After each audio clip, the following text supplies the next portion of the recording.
승소는 할 수 있죠. 그런데 이 소송이 실익이 있느냐 꼭 고민하셔야 합니다. 저희는 세 가지 기준을 통해서 소송의 실익을 판단을 합니다. 안녕하십니까, 이기훈 변호사입니다. 산재 관련해서 상담을 많이 하다 보면 정말 많은 분들이 물어보시는 게 승소할 수 있습니까? 물어보세요. 근데 반대로 저는 반문합니다. 이 소송이 필요합니까? 고민하셔야 한다. 승소는 할 수 있죠. 저희는 승소할 수 있습니다. 승소 경험도 많고 전문성이 워낙 높기 때문에 승소는 할 수 있습니다. 그런데 이 소송이 필요한지 여부에 대해서는 의뢰인 각자 고민을 해보셔야 합니다. 소송이 필요한지 여부를 어떻게 하면 고민할 수 있을까? 저희가 쓰는 방법을 말씀드릴게요.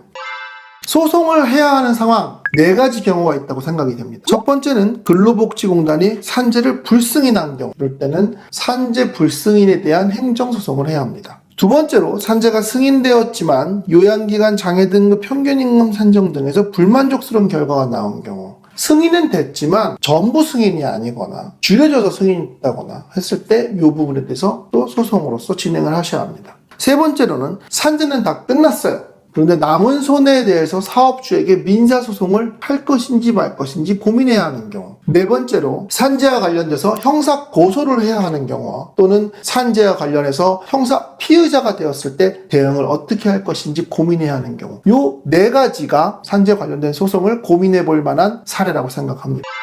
그러면 어떠한 기준으로 산재 소송을 할 필요가 있는지, 즉 소송의 실익이 있는지를 검토해야 할까요? 저희는 3가지 기준을 통해서 소송의 실익을 판단을 합니다. 첫 번째로는 다른 방법은 없는지.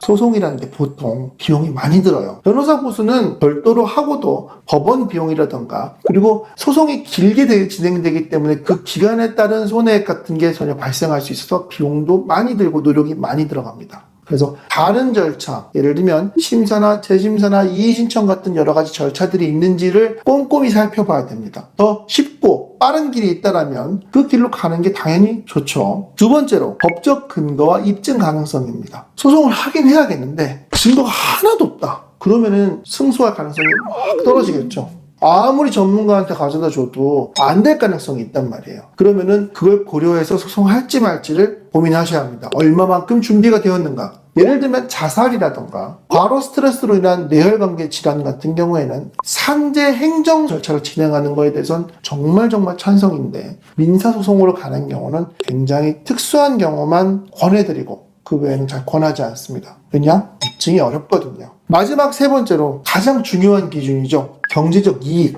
경제적 이익이 얼마나 가능한가? 소송을 통해서 얻을 수 있는 경제적 이익을 따져보셔야 합니다. 대표적으로 산재로 인한 행정소송, 근로복지공단에서 산재 불승인이 내려졌을 때 여기에 대해서 소송을 간다라고 하면 요양기간, 장애의 정도, 이런 걸 고려해 보셔야 돼요. 산재가 재판을 통해서 승인이 났다 하더라도 단순히 염좌 같은 거라서 한 2주 정도 요양하면 된다라고 하면은 소송을 통해 가지고 들어간 비용에 비해서 받게 되는 휴업급여액은 2주치밖에 안 되는 거예요. 할 필요가 있을까요? 역시 소송의 실익이 많이 낮게 됩니다. 두 번째로 민사소송의 실익 같은 경우에는 경제적 이익가액을 직접 손해배상 계산을 해보셔야 합니다. 예를 들면 제1로부터 몇 세까지 일을 할 수 있고 노동력 상실률을 고려해서 발생한 손해가 얼마인지를 다 계산을 해보셔야 합니다. 저 같은 경우에는 상담이 오시면은 애초에 손해사정 행위를 통해서 손해액을 계산해 드립니다. 그래서 그 계산 금액이 적어도 이 정도 금액은 목표로 삼을 수 있겠다 싶으면 소송에 나가는 것이고, 너무 금액의 형편없이 적다라고 하면 다시 한번 고민해 볼 여지가 있겠죠. 산재로 인한 형사사건 같은 경우에는 고민을 신중하게 하셔야 합니다. 왜냐하면은 고소하는 사건 같은 경우에는 고소가 아무리 잘 됐다고 하더라도 상대방이, 가해자가 벌금형에 그치는 경우가 정말 많습니다. 이걸 미리 알고 고소할지 말지를 결정하셔야 합니다. 반면에 산재로 인한 형사 피의자가 됐다라고 하면 형사상 소송 대응은 적극적으로 하시길 권합니다. 왜냐하면 전과가 생기잖아요.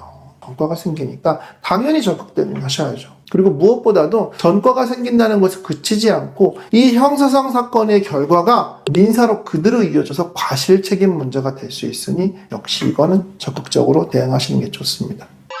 오늘은 소송을 권하거나 권하지 않는 경우에 대해서 살펴보았는데요. 정리해보자면 산재 관련 소송 중에서 다른 절차로 보상받을 수 있는 길이 있다라는 경우는 소송 잘 권하지 않습니다. 또 증거가 너무너무 부족해서 입증하기 어려운 경우라면 역시 소송 권하지 않습니다. 또 금액이 너무 적게 산정이 돼서 소송하기 부적절한 경우는 권하지 않습니다. 마지막으로 덧붙이고 싶은 말씀은 소송은 아무리 이길 가능성이 높다라고 자신한다 하더라도 그것보다 가장 먼저 고민되어야 될 거는 실익이 있느냐, 내가 이 소송을 통해서 얻을 만한 경제적 이익이 있느냐를 꼭 고민하셔야 합니다. 지금까지 이기훈 변호사였습니다.